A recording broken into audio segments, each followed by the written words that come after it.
कवचं ध्यानम् उदयाचलमागत्य वेदरूपमनामयं तुष्टावपरया भक्ता वालखिल्यादिभिर्वृतं देवसुरैः सदा वन्द्यं ग्रहैश्च परिवेष्टितं ध्यायन् स्तवन् पठन् नाम यः सूर्यकवचं सदा।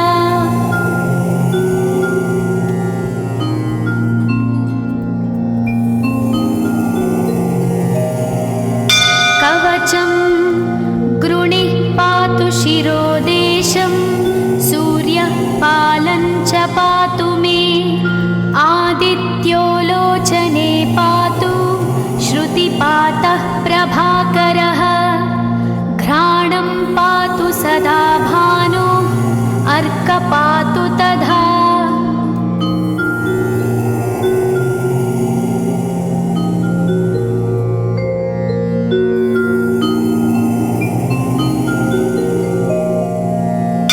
जिह्वं पातु जगन्नाथः कण्ठं पातु विभावसु स्कन्धौ ग्रहपतिः पातु भुजौ पातु प्रभाकरः अहस्करः पातु हस्तौ हृदयं पातु भानुमान्।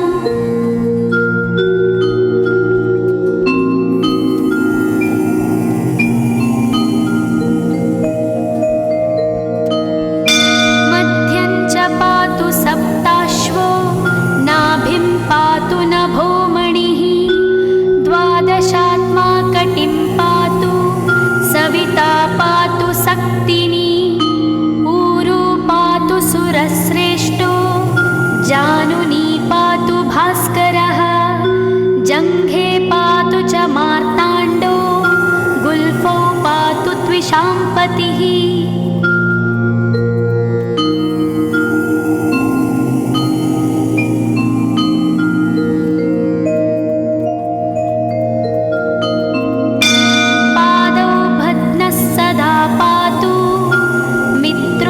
सकलं वपुः वेदत्रयात्मकस्वामिन् नारायण जगत्पते आयतयामं तं कञ्ची द्वेदरूपः प्रभाकरः स्तोत्रेणानेन सन्तुष्टो वालखिल्यादिभिर्वृतः।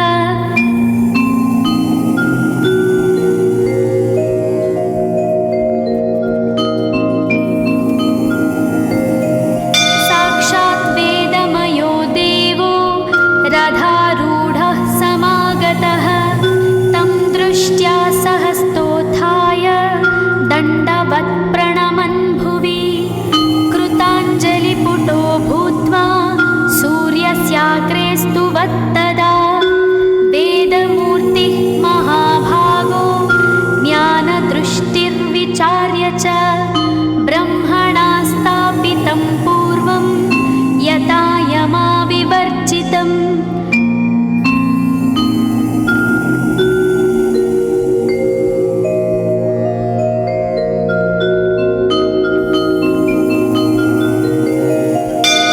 सत्त्वप्रधानं शुक्लाख्यं वेदरूपमनामयं शब्दब्रह्ममयं वेदं सत्कर्म ब्रह्मवाचकं मुनिमध्यापयामास प्रथमं सविता स्वयं तेन प्रथमदत्तेन वेदेन परमेश्वरः यज्ञवल्क्यो मुनिश्रेष्ठः कृतकृत्यो भवत्तदा।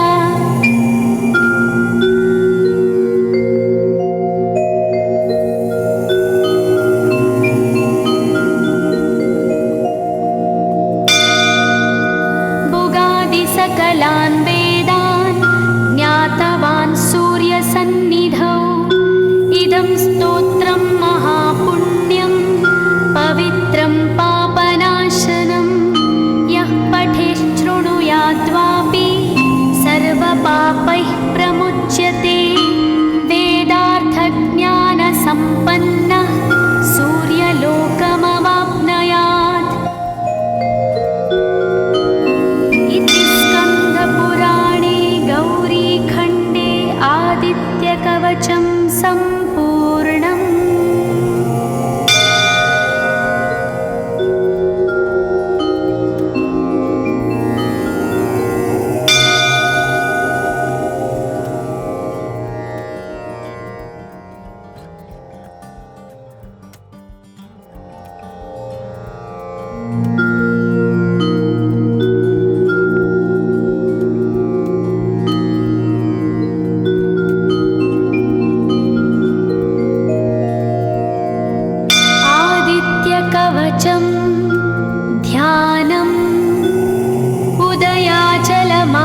ग्रहैश्च परिवेष्टितं ध्यायन् स्तवन् पठन् नाम यः सूर्यकवचं सदा।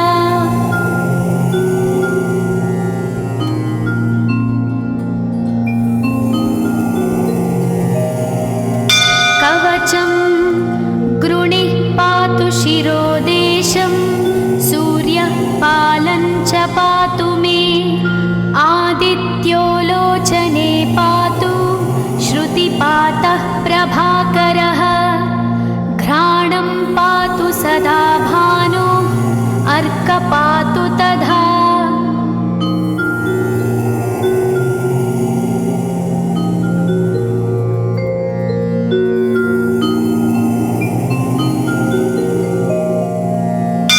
जिह्वं पातु जगन्नाथः कण्ठं पातु विभावसु स्कन्धौ ग्रहपतिः पातु भुजौ पातु प्रभाकरः अहस्करः पातु हस्तौ हृदयं पातु भानुमान्।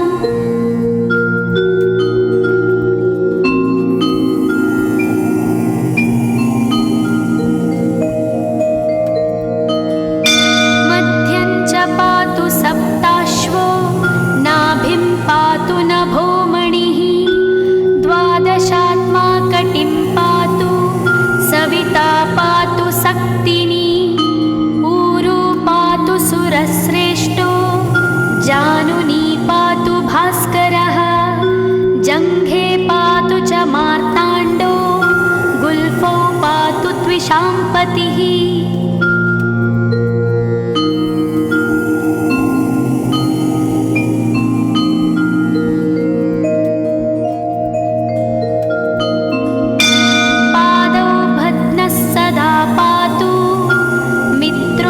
सकलं वपुः वेदत्रयात्मकस्वामिन् नारायण जगत्पते आयतयामं तं कञ्ची द्वेदरूपः प्रभाकरः स्तोत्रेणानेन सन्तुष्टो बालखिल्यादिभिर्वृतः।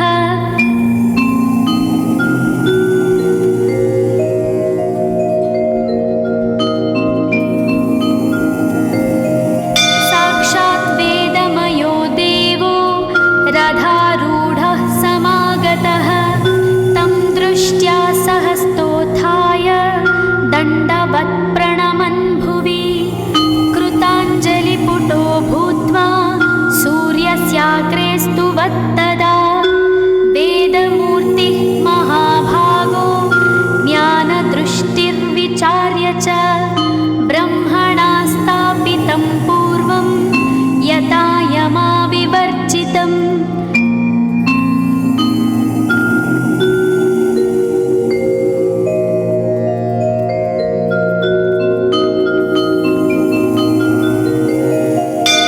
सत्त्वप्रधानं शुक्लाख्यं वेदरूपमनामयं शब्दब्रह्ममयं वेदं सत्कर्म ब्रह्मवाचकं मुनिमध्यापयामास प्रथमं सविता स्वयं तेन प्रथमदत्तेन वेदेन परमेश्वरः यज्ञवल्क्यो मुनिश्रेष्ठः कृतकृत्यो भवत्तदा।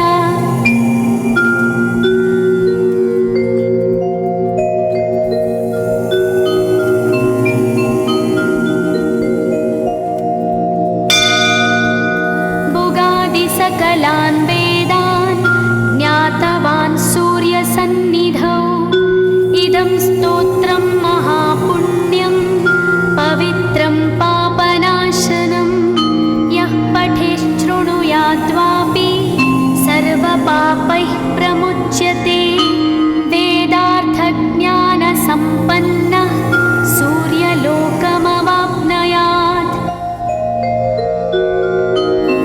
इति स्कन्दपुराणे गौरीखण्डे आदित्यकवचं सम्पूर्णम्।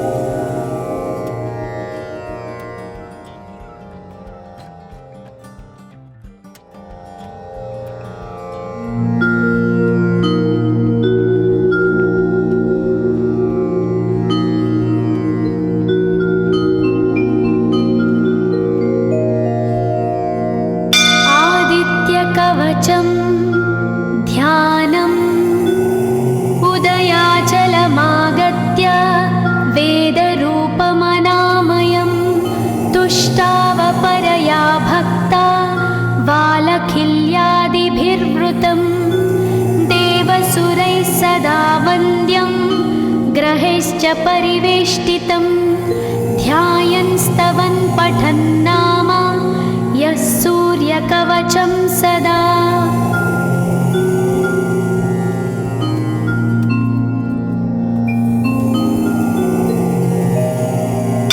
कवचं गृणिः पातु शिरोदेशं सूर्यः पालं च पातु मे आदित्यो लोचने पातु श्रुतिपातः प्रभाकरः घ्राणं पातु सदा भानो अर्कपातु तथा।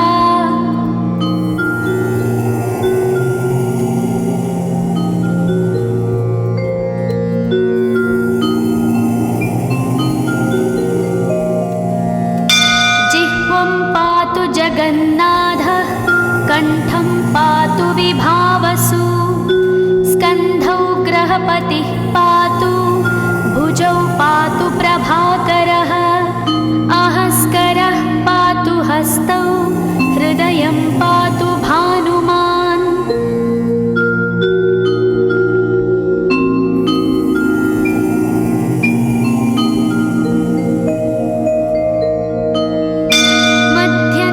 पातु सप्ताश्वो नाभिं पातु नभोमणिः द्वादशात्मा कटिं पातु सविता पातु सक्तिनी ऊरू पातु सुरश्रेष्ठो जानुनी पातु भास्करः जङ्घे पातु च मार्ताण्डो गुल्फौ पातु त्विषाम्पतिः।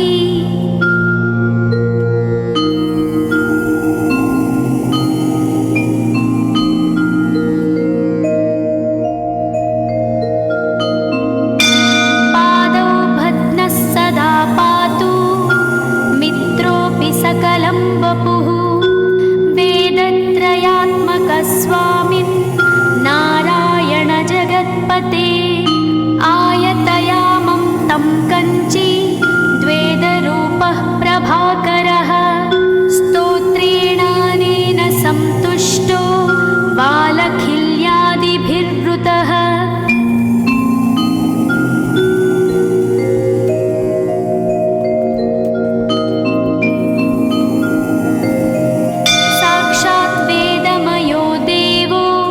रथारूढः समागतः तं दृष्ट्या सहस्तोत्थाय दण्डवत् प्रणमन् भुवि कृताञ्जलिपुटो भूत्वा सूर्यस्याग्रे स्तुवत्तदा वेदमूर्तिः महाभागो ज्ञानदृष्टिर्विचार्य च ब्रह्मणा स्थापितं पूर्वं यथा यमाविवर्जितम्।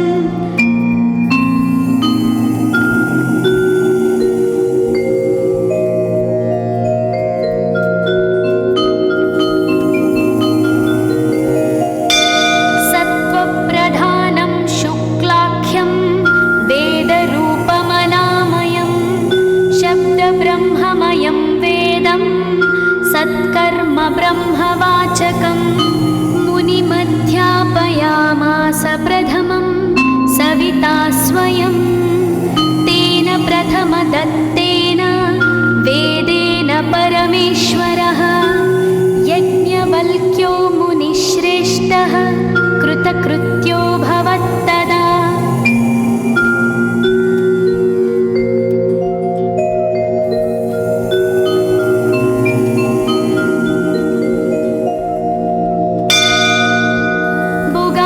सकलान् वेदान् ज्ञातवान् सूर्यसन्निधौ इदं स्तोत्रं महापुण्यं पवित्रं पापनाशनं यः पठेच्छृणुयाद्वापि सर्वपापैः प्रमुच्यते वेदार्थज्ञानसम्पन्नः सूर्यलोकमवाप्नुयात्। इति स्कन्दपुराणे गौरीखण्डे आदित्यकवचं सम्पूर्णम्।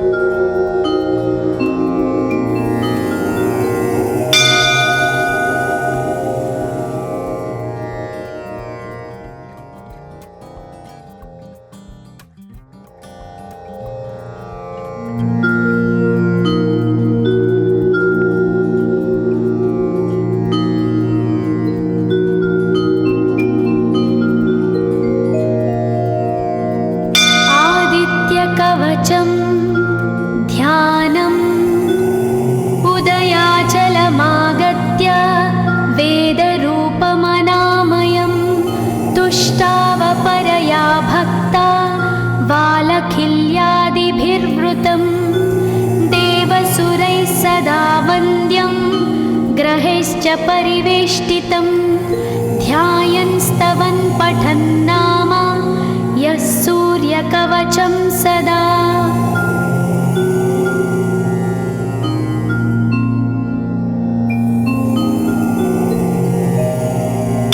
कवचं गृणिः पातु शिरोदेशं सूर्यः पालं च पातु मे आदित्यो लोचने पातु श्रुतिपातः प्रभाकरः घ्राणं पातु सदा भानो अर्कपातु तथा।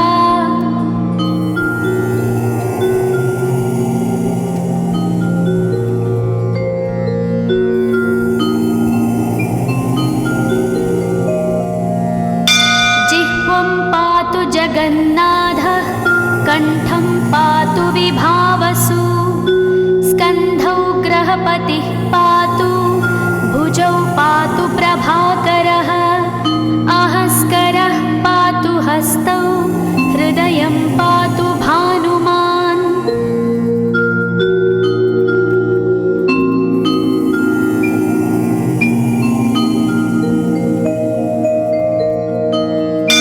मध्यं च पातु सप्ताश्वो नाभिं पातु नभोमणिः द्वादशात्मा कटिं पातु सविता पातु सक्तिनी ऊरू पातु सुरश्रेष्ठो जानुनी पातु भास्करः जङ्घे पातु च मार्ताण्डो गुल्फौ पातु त्विषाम्पतिः।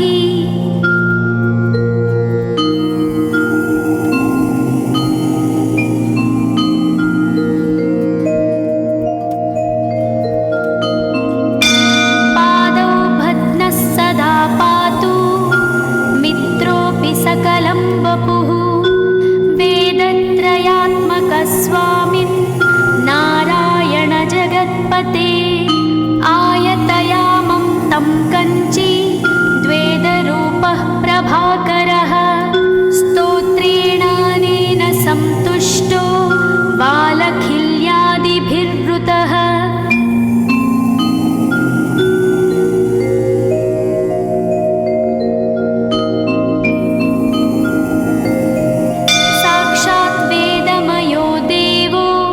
रथारूढः समागतः तं दृष्ट्या सहस्तोत्थाय दण्डवत् प्रणमन् भुवि कृताञ्जलिपुटो भूत्वा सूर्यस्याग्रे स्तुवत्तदा वेदमूर्तिः महाभागो ज्ञानदृष्टिर्विचार्य च ब्रह्मणा स्थापितं पूर्वं यथा यमाविवर्जितम्।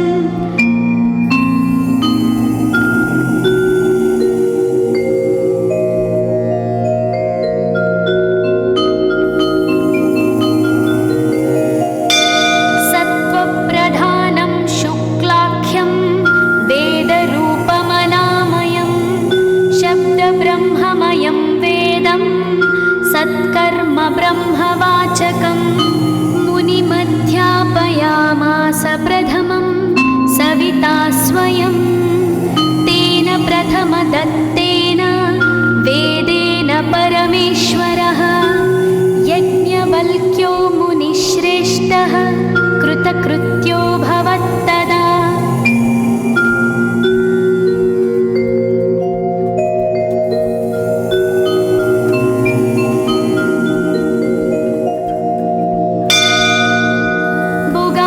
सकलान् वेदान् ज्ञातवान् सूर्यसन्निधौ इदं स्तोत्रं महापुण्यं पवित्रं पापनाशनं यः पठेच्छृणुयाद्वापि सर्वपापैः प्रमुच्यते वेदार्थज्ञानसम्पन्नः सूर्यलोकमवाप्नुयात्।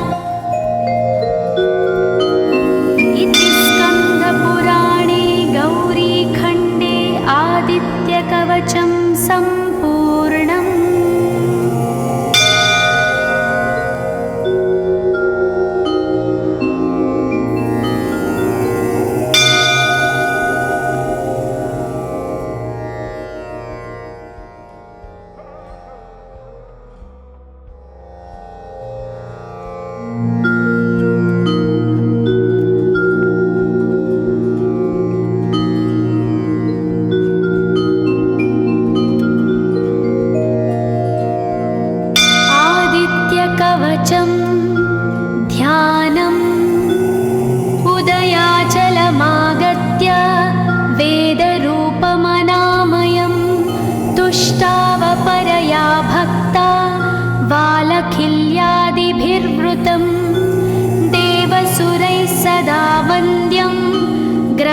च परिवेष्टितं ध्यायन् स्तवन् पठन् नाम यः सूर्यकवचं सदा।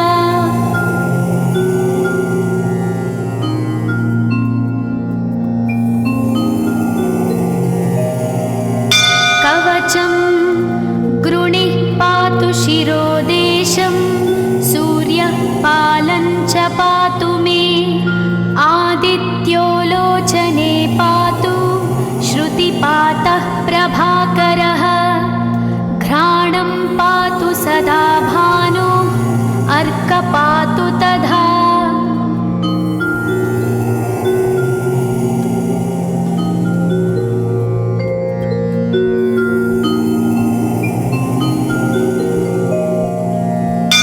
जिह्वं पातु जगन्नाथः कण्ठं पातु विभावसु स्कन्धौ ग्रहपतिः पातु भुजौ पातु प्रभाकरः अहस्करः पातु हस्तौ हृदयं पातु भानुमान्।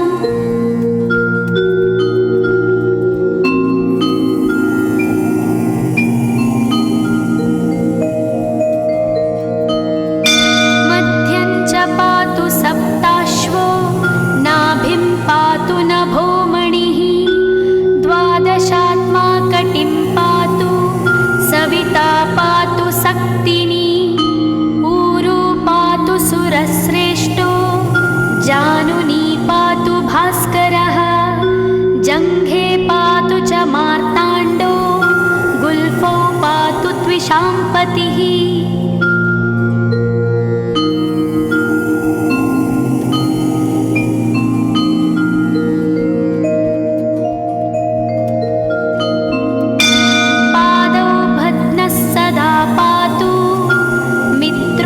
सकलं वपुः वेदत्रयात्मकस्वामिन् नारायण जगत्पते आयतयामं तं कञ्ची द्वेदरूपः प्रभाकरः स्तोत्रेणानेन सन्तुष्टो बालखिल्यादिभिर्वृतः।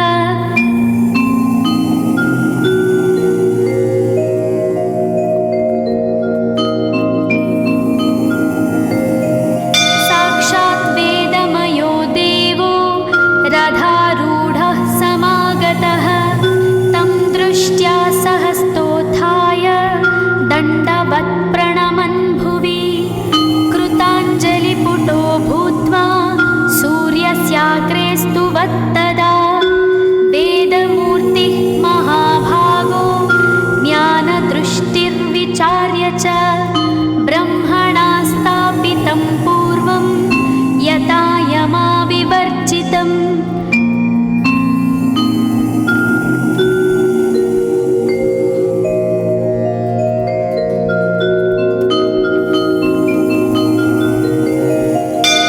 सत्त्वप्रधानं शुक्लाख्यं वेदरूपमनामयं शब्दब्रह्ममयं वेदं सत्कर्म ब्रह्मवाचकम् मुनिमध्यापयामास प्रथमं सविता स्वयं तेन प्रथमदत्तेन वेदेन परमेश्वरः यज्ञवल्क्यो मुनिश्रेष्ठः कृतकृत्यो भवत्तदा।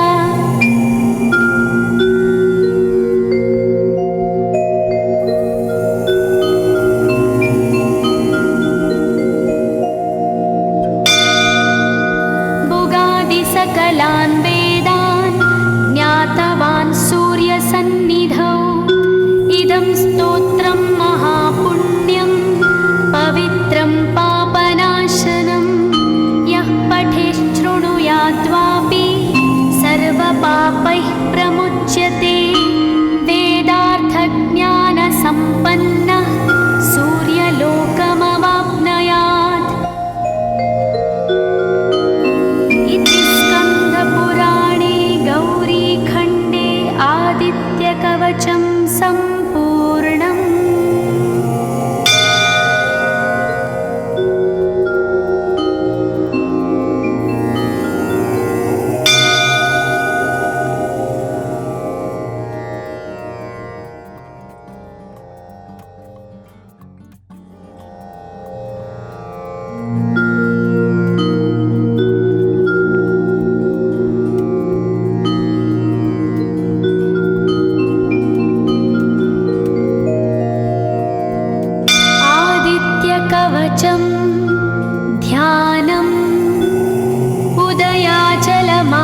कवचैश्च परिवेष्टितं ध्यायन् स्तवन् पठन् नाम यः सूर्यकवचं सदा।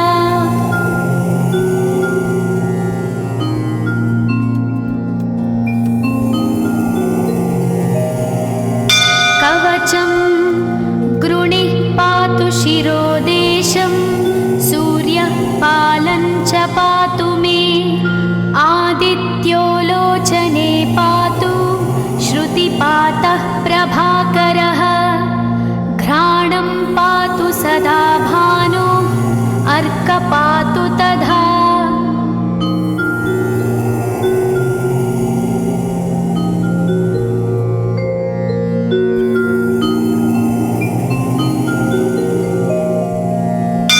जिह्वं पातु जगन्नाथः कण्ठं पातु विभावसु स्कन्धौ ग्रहपतिः पातु भुजौ पातु प्रभाकरः अहस्करः पातु हस्तौ हृदयं पातु भानुमान्।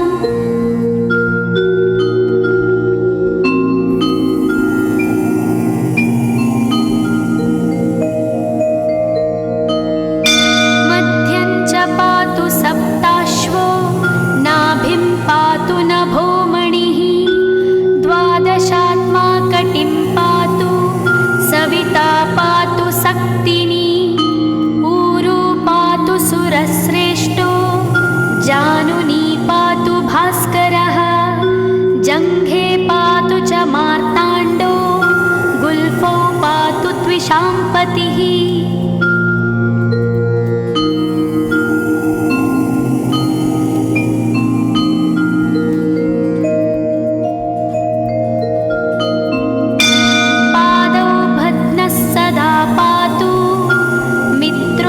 सकलं वपुः वेदत्रयात्मकस्वामिन् नारायण जगत्पते आयतयामं तं कञ्ची द्वेदरूपः प्रभाकरः स्तोत्रेणानेन सन्तुष्टो बालखिल्यादिभिर्वृतः।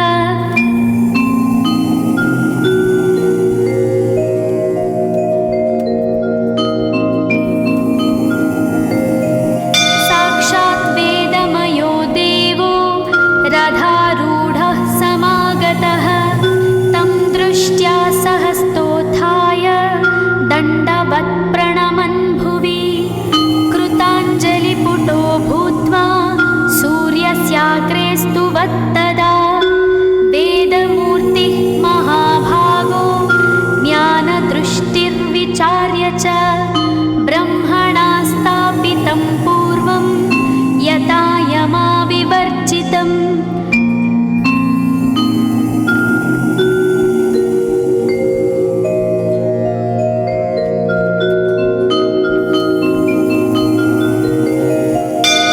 सत्त्वप्रधानं शुक्लाख्यं वेदरूपमनामयं शब्दब्रह्ममयं वेदं सत्कर्म ब्रह्मवाचकं मुनिमध्यापयामास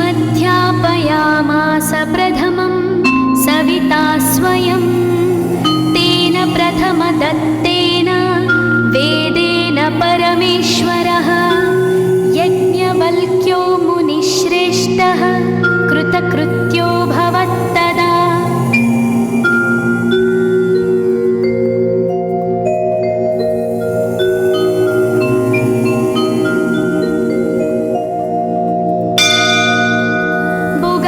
सकलान् वेदान् ज्ञातवान् सूर्यसन्निधौ इदं स्तोत्रं महापुण्यं पवित्रं पापनाशनं यः पठेच्छृणुयाद्वापि सर्वपापैः प्रमुच्यते वेदार्थज्ञानसम्पन्नः सूर्यलोकमवाप्नुयात्।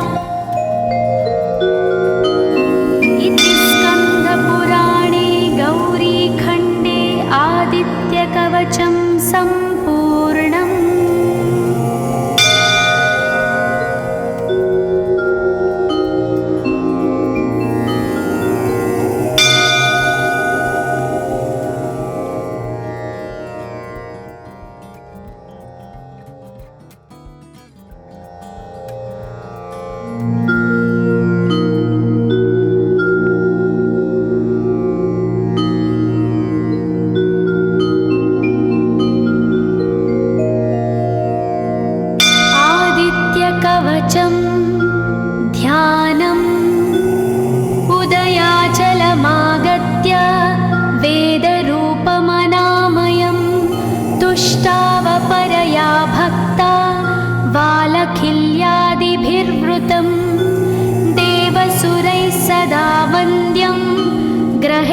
परिवेष्टितं ध्यायन् स्तवन् पठन् नाम यः सूर्यकवचं सदा।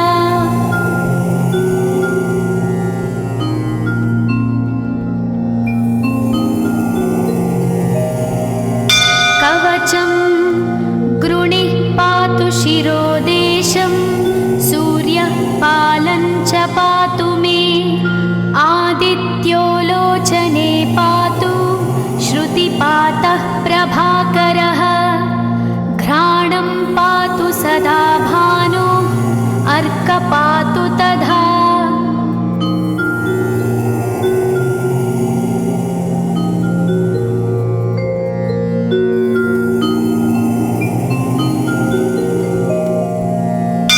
जिह्वं पातु जगन्नाथः कण्ठं पातु विभावसु स्कन्धौ ग्रहपतिः पातु भुजौ पातु प्रभाकरः अहस्करः पातु हस्तौ हृदयं पातु भानुमान्।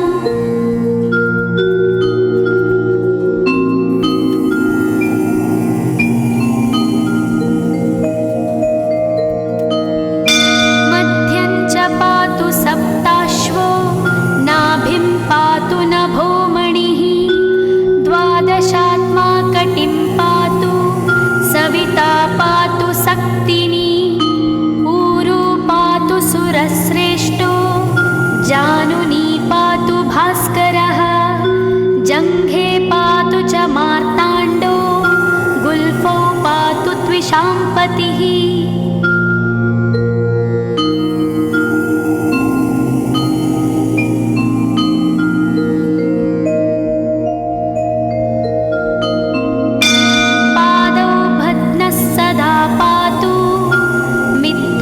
सकलं वपुः वेदत्रयात्मकस्वामिन् नारायण जगत्पते आयतयामं तं कञ्चि द्वेदरूपः प्रभाकरः स्तोत्रेणानेन सन्तुष्टो बालखिल्यादिभिर्वृतः।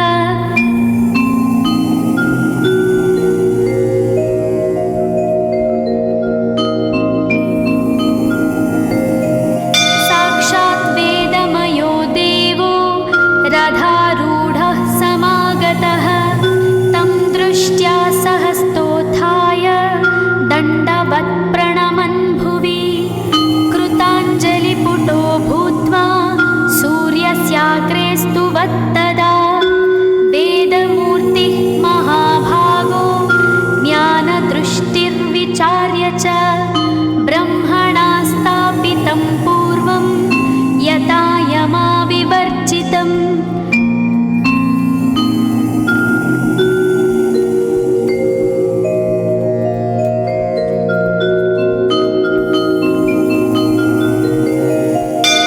सत्त्वप्रधानं शुक्लाख्यं वेदरूपमनामयं शब्दब्रह्ममयं वेदं सत्कर्म ब्रह्मवाचकं मुनिमध्यापयामास प्रथमं सविता स्वयं तेन प्रथमदत्तेन वेदेन परमेश्वरः यज्ञवल्क्यो मुनिश्रेष्ठः कृतकृत्यो भवत्तदा।